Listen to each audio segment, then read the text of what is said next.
Bonsoir Didier, Baptiste Després, Le Figaro. Quelle analyse tu fais de ce match? Est-ce que pour toi, c'est bon, t'as le sourire, donc c'est déjà bien. J'ai toujours le sourire. Mais est-ce Je que l'avais pour toi, avant le match aussi. ouais, ouais. Oui. Si. Ouais. Est-ce que pour toi, c'est un match fondateur? Ah, référence, fondateur. Je sais pas, moi ça me parle pas d'avoir des étiquettes comme ça, même si aujourd'hui, d'avoir fait ce qu'on a fait face à cette équipe d'Italie, sur tous les aspects, elle nous a créé quelques problèmes, mais et heureusement parce qu'elle était en pleine confiance. Mais oui, c'est beaucoup de fierté par rapport à ce qu'on a réalisé après 3 jours après un match où oui, on a manqué d'efficacité, même si Israël a battu la Belgique aussi. Donc voilà. Et comme quand nous on avait fait match nul contre Israël, le Brésil a fait match nul, l'Argentine a perdu. Mais bon, c'est le lot des grosses équipes. Il faut toujours, même si on n'a pas tout bien fait. Au premier match, aujourd'hui, contexte différent,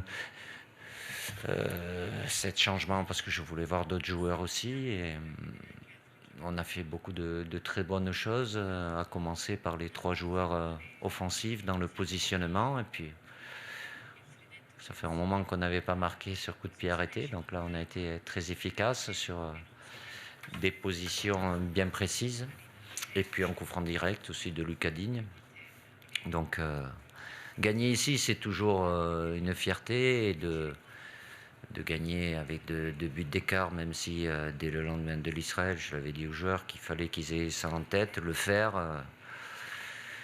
C'est une très grosse performance. Ça nous permet de récupérer la première place du groupe. Donc c'est une très belle soirée.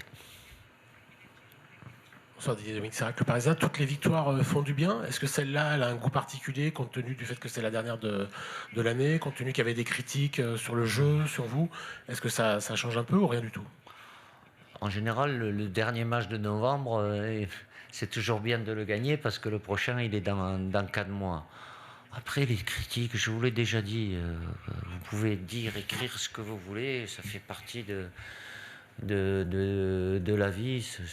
Voilà. Moi, j'ai des éléments, je suis en interne, je fais en sorte de faire, de fixer des objectifs. Je sais très bien qu'il y a des exigences et une attente qui sont très élevées, mais voilà. Les joueurs répondent avec un groupe beaucoup plus jeune. Il y a beaucoup de joueurs, et vous le savez, qui ont vécu des compétitions et qui ont arrêté. Ces 6 matchs devaient servir à ça et ces changements par rapport au premier match aussi ont amené beaucoup de fraîcheur et de qualité. Ça compliquera certainement mes choix pour l'avenir, mais c'est une très bonne chose d'avoir fait ce très grand match ce soir, et je le répète, face à une équipe d'Italie qui a beaucoup de qualité. Philippe. Bonsoir. Ah, bon. Bonsoir Didier, Clément Comollet de West France. Quel bilan vous faites de la réoxygénation que vous avez entamée début septembre? C'est dur.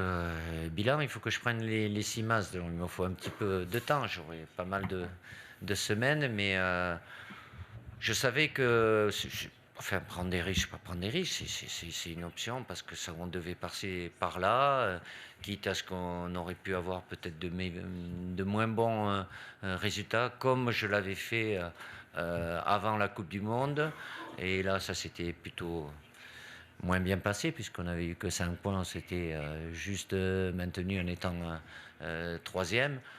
Là, avec des joueurs qui ont moins d'expérience, moins de vécu, alors sur un match ça peut se passer moins bien pour certains, sur d'autres ont confirmé aussi à travers ce match-là. Donc on va prendre le temps après avec le staff, séminaire, de tout analyser, le pour, le contre. Et voilà, c'est toujours des réponses supplémentaires qui serviront pour l'avenir.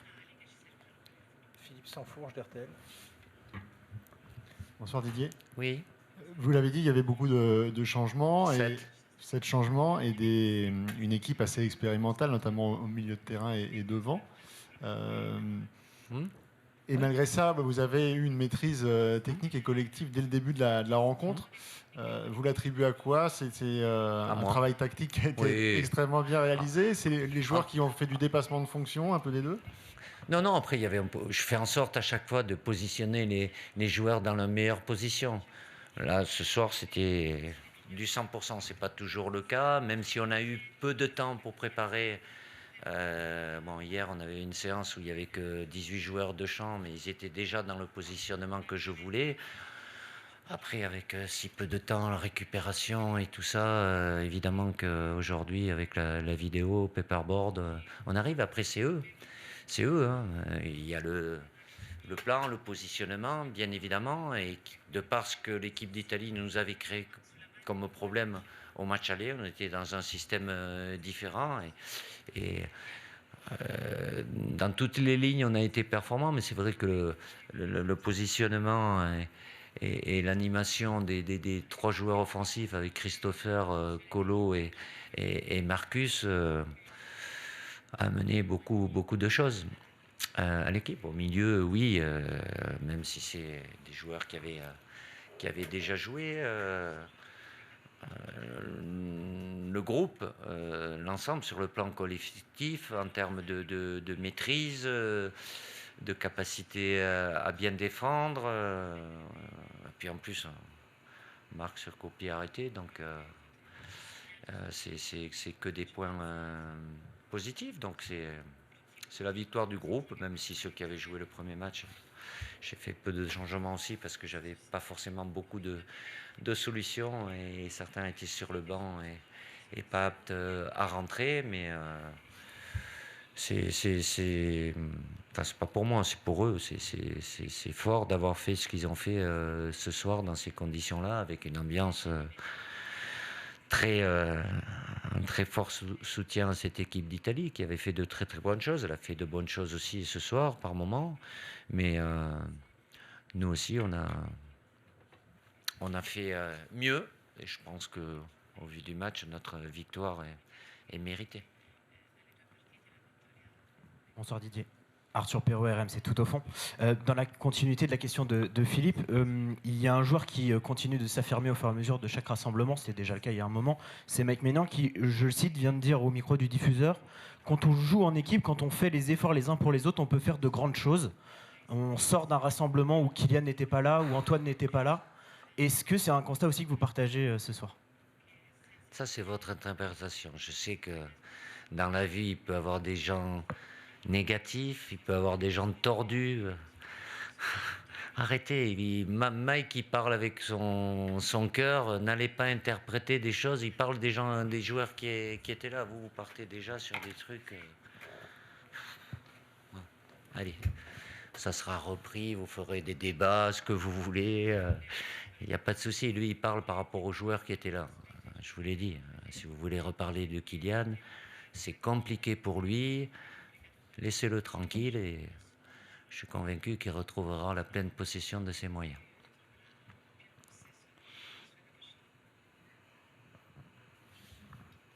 Bonsoir Didier, Loïc Oui. Tanzi pour l'équipe. On a vu Dean 2 fois passeur décisif pour Rabiot. Sur quasiment chaque coup de pied arrêté au corner, il a cherché à trouver Rabiot en plus sur d'autres situations quasiment. La zone. Est-ce que ça a été travaillé? Est-ce que c'était vu à la vidéo? Vous avez vu une faiblesse italienne à On ce niveau-là? travaille de temps en temps. Oui, mais on prépare. vous expliquer. Oui, après c'est le positionnement, c'est le choix des Italiens qui défendent très bas, en connaissant bien aussi le gardien qui n'était pas Donnarumma. Donc c'était des choix. Il y avait deux options évidemment. En étant très bas, ça laisse pas mal de liberté de pouvoir varier, mais l'option de pouvoir frapper dans cette zone où on a mis beaucoup de joueurs dans les 5,50 m. Alors Lucas a cette capacité à très bien les tirer, et puis après on a des bons joueurs de tête. C'est la zone plus qui était visée, mais les deux joueurs qui venaient là, c'était surtout Adrien et Ibo Konaté. Donc oui. Après, ça marche pas, mais on fait en sorte à chaque fois, de par la manière dont défend l'adversaire, de faire en sorte de prendre des options où on peut être dangereux.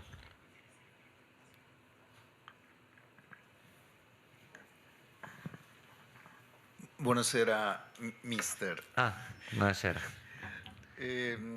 Si può dire che questa è stata un po' la vittoria dell'orgoglio francese, nel senso che la Nations League può valere più o meno tanto, però c'era la voglia della Francia di non arrivare dietro l'Italia. Si può dire che questa è stata la prova dell'orgoglio?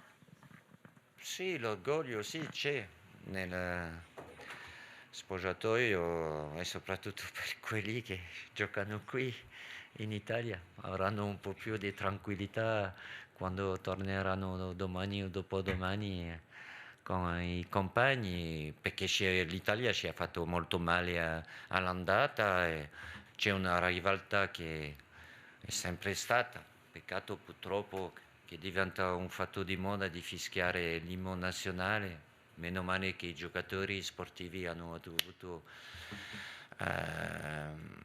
l'idea di applaudire. Non so, sembra che il mondo va male, no? Non solo il calcio a volte, non so perché, aumenta.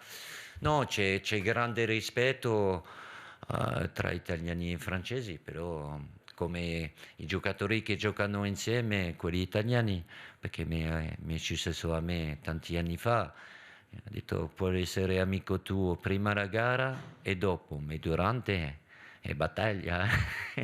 E quindi la motivazione c'era ancora più della parte di questi giocatori e sapendo che l'Italia ha fatto molto bene fino adesso, anche oggi ha fatto una buona gara per noi, credo che siamo stati superiori su diversi piani e abbiamo meritato questa vittoria. Merci Didier. Donc rendez-vous au tirage au sort pour ceux qui seront là la semaine prochaine. Bon retour, à bientôt.